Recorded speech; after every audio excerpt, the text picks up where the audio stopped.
All right, good evening. Welcome to today's NCAA Tournament first round post-game press conference featuring Colorado head coach J.R. Payne, as well as student athletes Aaronette, Vonleh, and Kindyll Wetta. For those seeking additional interviews, the Buffalo's locker room is open at this time. As a courtesy to your fellow media members, please silence your cell phones and smartwatches. For those asking questions, raise your hand and identify yourself and your affiliation. For those joining us on Zoom, please use the raise hand function, and we will get to your questions after all in-person questions have been answered. As a reminder, recording press conferences on cell phones or cameras in here is prohibited. Hammond Communications will post a recording of this presser in the NCAA Digital Hub located at ncaa.veritone.com. Transcripts are also provided by ASAP and will be posted shortly. We will begin the press conference with an opening statement from Coach Payne, followed by questions for the student athletes. After those questions, the student athletes will be dismissed, and we'll take questions from Coach. Coach Payne, your opening statement. Okay, just really proud, really proud of how we played tonight. I thought we had a great sort of week and a half of practice and preparation. Drake is such a good and such a different team. I was very nervous about this game. Not that I didn't think we were capable, it's just such a different style. We have not played a team like Drake all year. So I'm really proud of how our team prepared. It's hard to prepare for a team you've never seen before. And so I thought that was great, executing the game plan really, really well. Like when I look at a couple things we talked about, really trying to be aggressive inside, really trying to do a great job on the glass because they're such a good rebounding team. We did a really good job, in those two areas, and those were huge priorities for us. So great team effort. These two were exceptional, and just overall great team win today. Thank you, Coach. We open it up to questions for the student athletes. We'll start here on the front row left. JR, Troy Finnegan, CU Sports Report. It wasn't We're going to start with the student athletes first, please. Oh, yeah. These guys first, Yep. then they leave and I go. Yep. Okay. Kindyll, career high for you. And you hit back-to-back threes in the fourth quarter. Just how good did it feel for you to have such a big game on the offensive end? I just go out there and do what I'm supposed to do, and when I'm open, I shoot. So I didn't even realize that happened, but yeah, just doing what I can. Go right here. Stay on the left. Aaronette, the battle between you and Miller was kind of a key coming in tonight, and you had a huge game and really limited her. How much of a focal point was that for you, and just can you talk about that matchup tonight? Honestly, sometimes it's harder to go against undersized post players or just like less, big post players.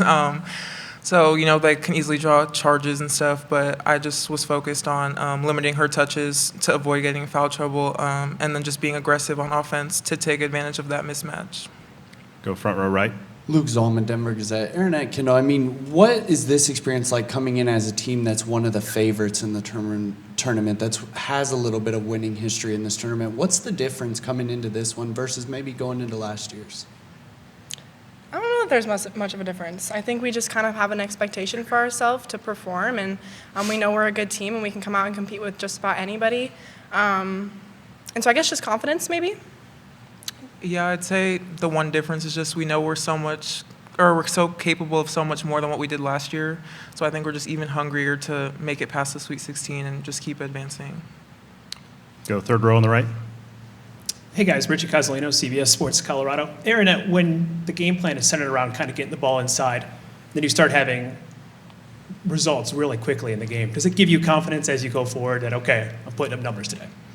Yeah, I'd say early in the game I was missing just a lot of easy buckets. So when I was able to get going, I think it gave me confidence. It gave my teammates confidence because when the ball goes inside, it opens things up on the outside as well. So, yeah, it definitely gives confidence to me and my teammates.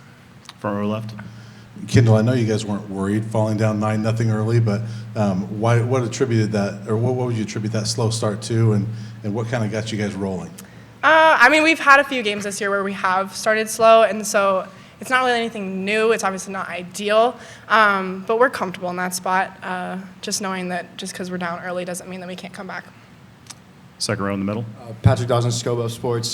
For both you players, first half was pretty close both ways. Obviously, like Brian said, you guys had to claw back from an early lead, or deficit, excuse me. But the third quarter, things kind of blew up wide open. What went into that explosion in the third quarter for you guys? Start with Kindyll here. I think we were confident in what we knew was working. Like, we knew that getting the ball into Nettie was working. And so prioritizing moving, defense, all the above. We had lots of people out with 2 fouls in the first half. And so going into the third quarter, we were fresh and ready to turn up the defensive energy. Aaronette? Yeah, I'd agree. I think just being able to adjust and see what was working for us and what wasn't, and just focusing on the things that were working is what just gave us confidence to keep the lead and build off of it. Front row left. For both of you, is there any sort of sigh of relief getting the first one out of the way? And all right, now we're on to the second round, and you got your tournament legs under you a little bit? Start with Aaronette.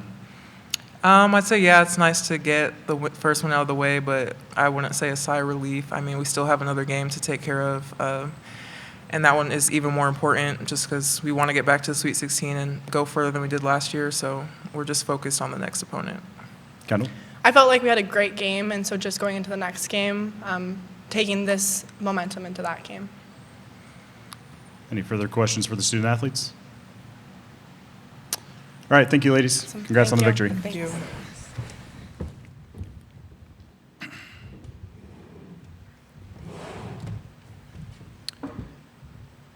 Now you can ask me about the slow start. Yeah, we'll open it up for questions for Coach now. We'll Go start. ahead, Troy. Let's have it. Let's start with I'm the just second row. teasing. I'm Second just row teasing. on the left, then we'll get to Troy. Coach David Smale from the Associated Press. A couple of questions for you. First, you said Drake was different than somebody you'd played all year. How is that? How are they different? The motion that they run with the 5-out system, constant cutting, 5 players on the floor at all times that can shoot the ball.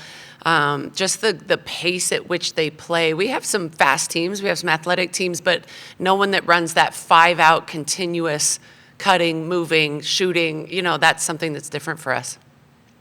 About the rebounding advantage, 39 to 18. Were you expecting it to be that big? Because you guys are much bigger than Drake is. I was not. I wanted it to be that big. We talked about it. I mean, we were repping box outs and warm-ups. That's how focused we were on rebounding. We don't usually do that. But just they're incredible on the offensive glass. They shoot so many threes that sometimes those are long rebounds. We felt like, we can guard, but we've got to be able to finish plays.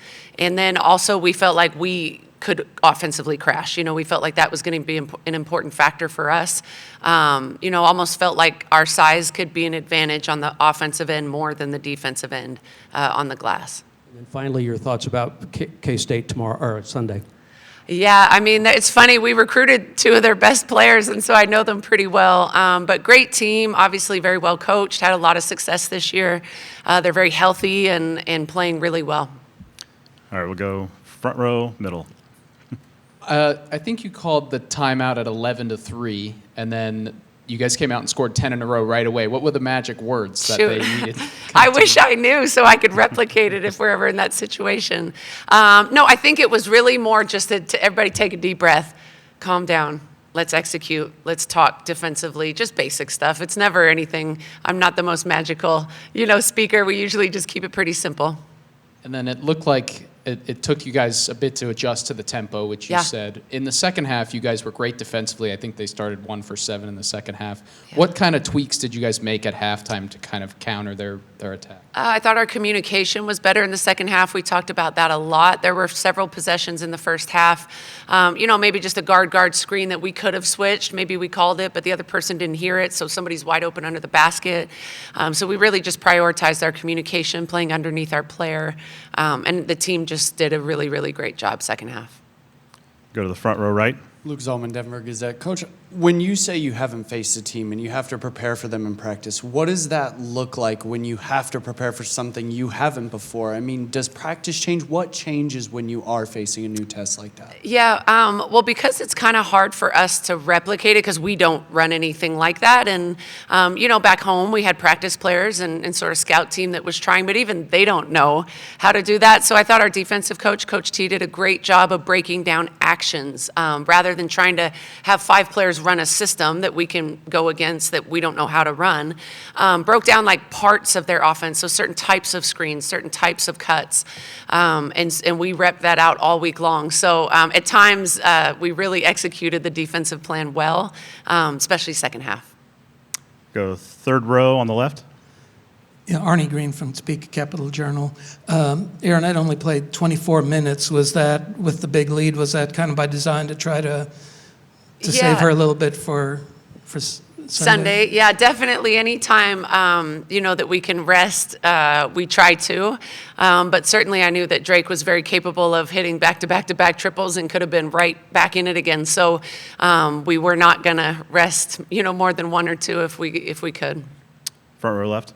Sticking with Aaronette, only 8 of 17 shooting, but she had 6 offensive rebounds. And I thought a key tonight was her sticking with it, and staying aggressive there. Yeah.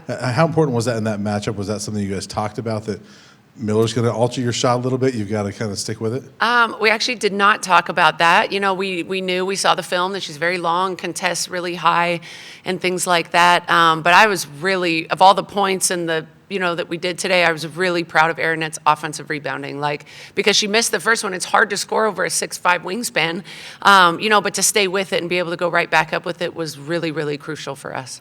And then just to follow up real quick, what was your take on Kindyll's game? We don't see that offensive explosion out of her very often, but you kind of needed it a little bit because they were limiting Frida so much. Yeah, so proud of the whole team, of course, but so unbelievably proud of Kindyll for her aggressiveness, the way she caught and shot without thinking about it. Her defense is always incredible. I've said to many that I think she's one of the best defensive players I've ever coached. But to see her that aggressive and confident offensively was brilliant. Second row middle. Coach, you spoke about how you've been preparing for a team you've never seen before. Now, quick turnaround, you've got one day to prepare for your next opponent. What goes into tomorrow for you guys? Lots of film, lots of rest tonight for the girls. Our team, this is a Pac-12 schedule we're playing this weekend, Friday, Sunday. And so we're used to this sort of the rhythm of it. And so I think our team will do a great job of resting. Tomorrow morning we wake up, the scout's already done, but start teaching our team the scout, what's important, what does it look like, what does it feel like, and just get ready for a really tough game. Any further questions for Coach? All right, thank you, Coach. All right, Congrats thanks on the you victory. guys. Appreciate it.